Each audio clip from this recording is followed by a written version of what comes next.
This is every Northwest team's most realistic path to the title, and we're kicking things off with the Denver Nuggets, a team that in my opinion deserves an A+ grade when it comes to their chances of winning it all this season. I genuinely believe Denver might end up being the team to beat across the entire league next year. Their off-season was exactly what it needed to be: focused, smart, and clearly aimed at addressing one key issue that held them back last season: the bench. They brought in Cam Johnson, Jonas Valanciunas, Tim Hardaway Jr., and Bruce Brown. And those four guys bring experience, skill, and most importantly, reliability when Jokic sits. And that right there was the problem. I know I've said this before, but it is worth hammering home once again. The on-off numbers with Jokic in last year's postseason were absolutely wild. With him on the floor, Denver posted nearly a net rating of +11. Then the second he hit the bench, that number plummeted to -31.1. That is a 42-point swing. Let that sink in. With Jokic, they're the best team in basketball.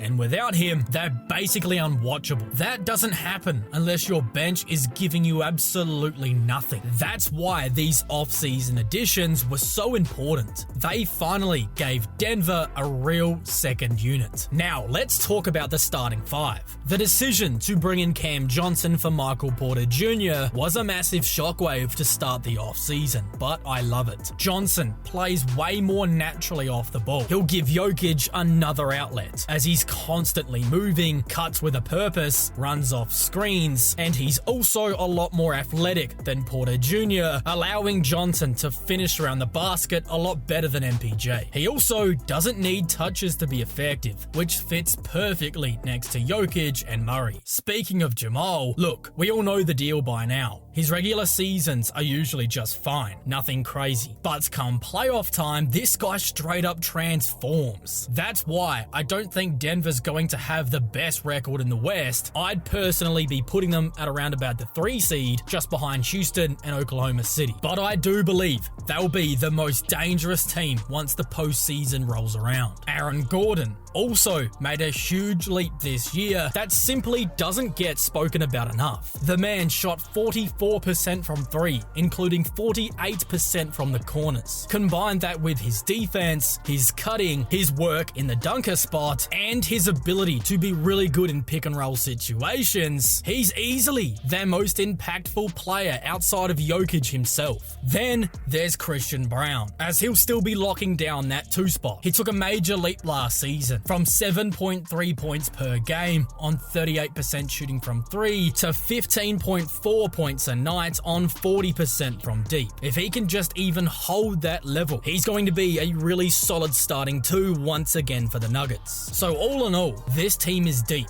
balanced, playoff proven, in fact, championship proven, and they're now better built than ever around their MVP. I genuinely believe that they have one of the more clearest paths to the championship in the whole NBA, and I think there's a very legitimate argument that they should be the favorites. Now, let's move on to the Utah Jazz. And this one's pretty straightforward. I'm giving them an F. And it's not because they're making the wrong long-term moves or anything. I just think when we're talking about title chances next season, they're sitting at the very bottom of the NBA. This is likely going to be the worst team in basketball next season. And that's by design. They are still deep in their rebuilding process, prioritizing development and draft position over wins. The Ace Bailey pick sent shockwaves through the NBA, not because of his talent, but because it was clear he wasn't thrilled about being drafted to Utah. That being said, this is actually not a bad spot for Bailey. He's going to get a ton of reps, a green light to figure things out on the fly, and he's not going to be thrown out there without guidance either. Veterans like Kevin Love and Yusuf Nurkic are going to be around to help ease that transition and should do a good job at keeping the locker room fairly stable. Utah also has a bunch more young guys who they're trying to evaluate. Taylor Taylor Hendricks, Keontae George, Isaiah Collier, Bryce Sensabaugh, and the list just goes on. It's clear that they're tanking this season to see what sticks and who could be a part of their next competitive Jazz team. So if we're talking about timelines and positioning for the future, they're actually in a pretty good spot. But for this video about realistic paths to a championship, Utah simply doesn't have a path right now. It's a full-on development season, and that is why I have them as an F grade. Now, let's move on to the Oklahoma City Thunder. Coming off winning the second youngest title in NBA history, the Thunder are heading into next season with every reason to be feeling very confident, and I'm giving them an A+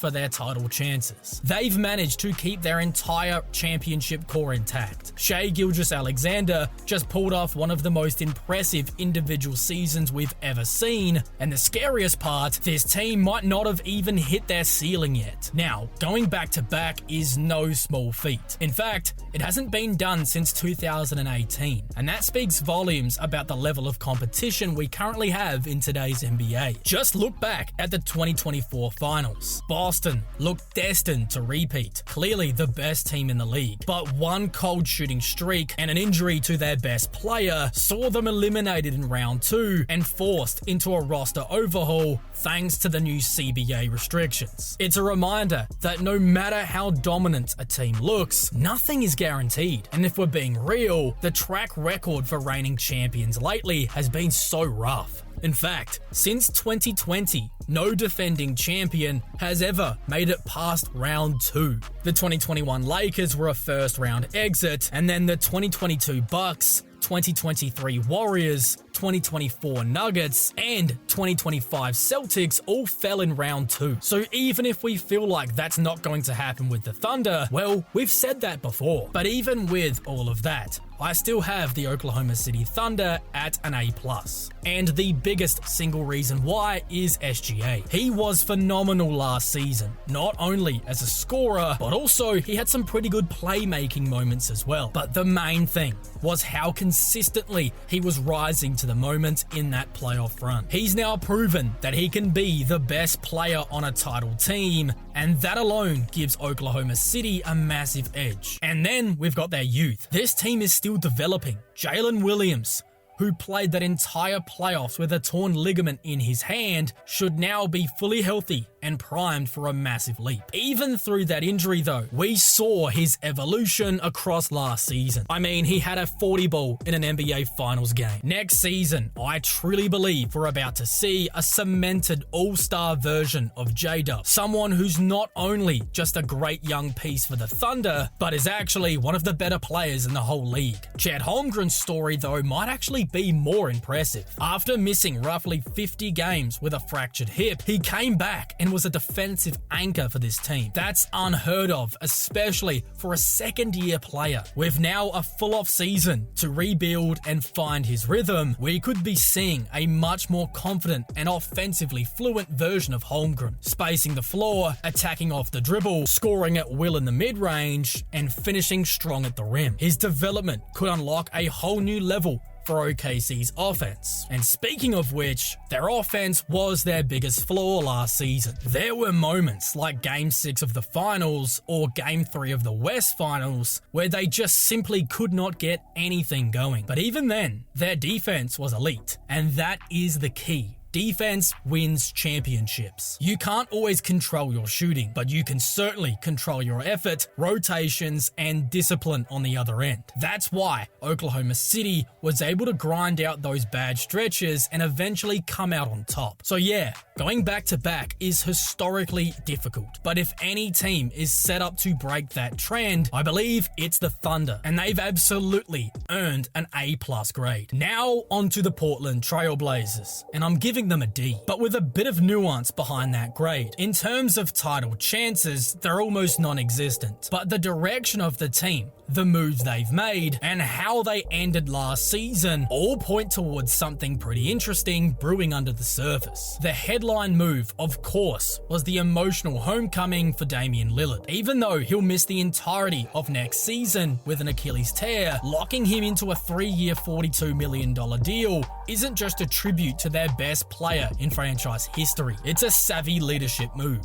Dame may not be on the floor, but his presence in the locker room, on the bench acting as an assistant coach, and in the film room is going to have real value for a squad that finished the year strong, 22-18 over the final stretch, and they were a top 5 defense in that time. Also, when we speak of veterans, you can't ignore Drew Holiday, as he is still one of the league's best defensive players and brings some championship pedigree. He's going to be the guy who's actually anchoring this team on the court. And in so many different ways, he's the ideal bridge between the young core and their long-term future. He defends, he leads, and most importantly, Drew just wins. That kind of presence matters when you're trying to set up your foundation. Then there's the youth movement. Rookie Hanson Yang has already drawn buzz, with people calling him the baby Jokic, as he's a big with vision, touch, and the feel for a game that you just can't teach. Alongside of him, they have second-year center Donovan Clingan, who showed some real flashes of defensive brilliance last season. And these two young bigs became even more important after the team waived DeAndre Ayton, clearing the path for these two to be getting consistent minutes next season. But the biggest name in that young core is Scoot Henderson. With Dame out of the picture for now, Scoot finally has the full runway to take control of this team, especially because Anthony Simons is now out of the door as well. There's not going to be an awkward fit, no overlapping roles. This is his backcourt now. After a rocky start to his rookie season, his sophomore year showed a lot more promising flashes, as he was given more opportunity and he flourished in some of that. So now, surrounding him with some high-level defenders like Matisse Thybulle, Donovan Clingan, and a rock-solid vet like Holiday could be the structure he needs to break out. But arguably, their best defensive player would be Toumani Camara, the surprise gem of the Lillard trade. What was supposed to be just a throw-in ended up looking like a defensive superstar in the making. With his 6'8" frame, insane versatility, and instincts that had him finishing 9th in Defensive Player of the Year voting, Camara became the face of the Blazers' defensive resurgence. And let's be honest, he gives off some real modern-day Scottie Pippen vibes, and that isn't just because he wears the number 33. It's because he's an absolute dog on that side of the floor. Now, is this a title team? Absolutely not. But on the slimmest chance that Dame does return late in the year, pairing him with Holiday in the backcourt and surrounding them with a tough, defensive-minded group could at least make things interesting. But for now, Lillard is sidelined and fully focused on his recovery process. The Blazers are still sitting firmly near the bottom of the West, and that is why they land at a D. Now, let's get into the Minnesota Timberwolves, and I've got them sitting at a solid B+ for their title chances next season. They might not be in that top tier with the Thunder or the Nuggets just yet, but it's not like they're that far off either. This team has now made the conference finals for 2 straight years, and they've proven that they do at least belong in that conversation. They're led by Anthony Edwards, who just continues to take step forward after step forward. Last season, he became one of the NBA's best deep shooters, a development that completely opened up his offensive arsenal and made him a nightmare to contain. He's already dominant, but if he can improve his playmaking this offseason, especially in how he's reading traps, doubles, and making those quick reads under pressure, that's when Minnesota can really start pushing towards true title contention. Because right now, that's the main wall that they keep running into. Oklahoma City's defense last postseason just swarmed them with perfect rotation after perfect rotation, at times pushing Edwards' basketball IQ to its breaking point. But once the Ant-Man can get more comfortable recognizing those moments and constantly making the right reads, that's when we could be looking at a potential top 5 player, and the team as a whole, a true A-tier team. Defensively, Minnesota is already amazing. Their physical style, built around Rudy Gobert's rim protection and Jaden McDaniels' perimeter clamps, gives them one of the best defensive backbones in the whole league. That identity has been the foundation of their playoff success, and I'm telling you right now, it isn't going anywhere. Losing Nickeil Alexander-Walker does stink. He brought some ball handling, shooting, and strong perimeter defense. But the Wolves front office believes that they do have some real depth to replace him. Terrence Shannon Jr., Jalen Clark, and Rob Dillingham might be unproven, but the belief is that together they can help to fill the void. And if even one of them properly breaks out, it could turn what appears to be a loss into a blessing in disguise. And shout out the front office of the Timberwolves, because I thought that keeping both Julius Randle and Naz Reid in free agency was going to be impossible, but they were able to pull it off. That's a massive win for the continuity and the depth of the roster. Minnesota is still right on the cusp. They've got the identity, the experience, the star power, and they still have depth. But until Ant makes that leap into the rare best player on a title team tier, until he starts consistently breaking down elite defenses, I see them running into the same wall. But if that leap does happen, you can bet your bottom dollar that my B+ ranking will be very quickly turning into an A. But there are 10 other teams that are going to have an even larger improvement next season. And if you want to see the 10 teams that'll shock everybody next season, then you can watch that full breakdown right now.